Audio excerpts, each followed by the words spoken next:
اللہ الرحمن الرحیم۔ میرے ناظرین، میرے مسلمان بھائی، اگر روزہ تقوی کا سبب نہیں بن رہا ہے تو پھر سمجھ لو کہ کوئی کمی رہ گئی ہے، پھر آپ بھوک پیاس ہی کاٹ رہے ہیں۔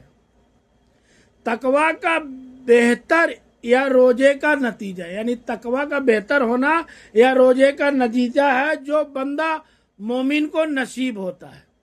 اور تقوی کیا ہے؟ ایک سادہ تعریف تقوی کی یہ ہے کہ جہاں تمہارا رب تمہیں دیکھنا چاہتا ہے تم وہاں پائے جاؤ، اور جہاں تمہارا رب تمہیں نہیں دیکھنا چاہتا ہے وہاں نہ پائے جاؤ، یا تقوی ہے۔ تمہارا رب تمہیں بدی کی جگہوں پر نہیں دیکھنا چاہتا ہے۔ کہاں دیکھنا چاہتا ہے؟ مسجد میں دیکھنا چاہتا ہے۔ تمہارا رب تم کو تلاوت کلام مجید کرتا ہوا دیکھنا چاہتا ہے۔ تمہارا رب تم کو ذکر و فکر میں مشغول دیکھنا چاہتا ہے، یعنی اللہ کا ذکر و فکر میں مشغول دیکھنا چاہتا ہے۔ تمہارا رب تم کو خیر کی راہوں میں دیکھنا چاہتا ہے۔ تمہارا رب تمہارے ہاتھ کو کسی یتیم کے سر پر دیکھنا چاہتا ہے۔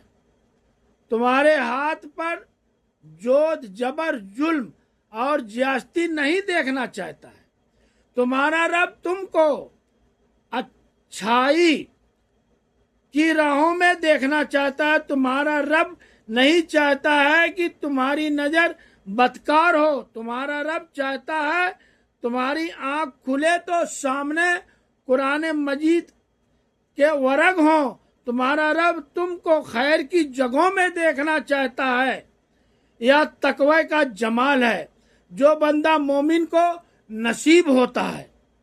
آپ کو دھکے سے مسجد میں اپنے آپ کو نہیں لانا، آپ کو دھکے سے مسجد میں اپنے آپ کو نہ لانا پڑے، بلکہ آپ کا دل چاہتا ہو کہ میں تیز رفتار سے مسجد کی طرف آ رہا ہوں، یعنی آپ کے دل میں چاہت ہو کہ میں تیز رفتار سے مسجد میں جا رہا ہوں، آ رہا ہوں، ہوتے ہوئے آپ کہتے ہیں تکبیر اول بھی کہیں نہ نکل جائے۔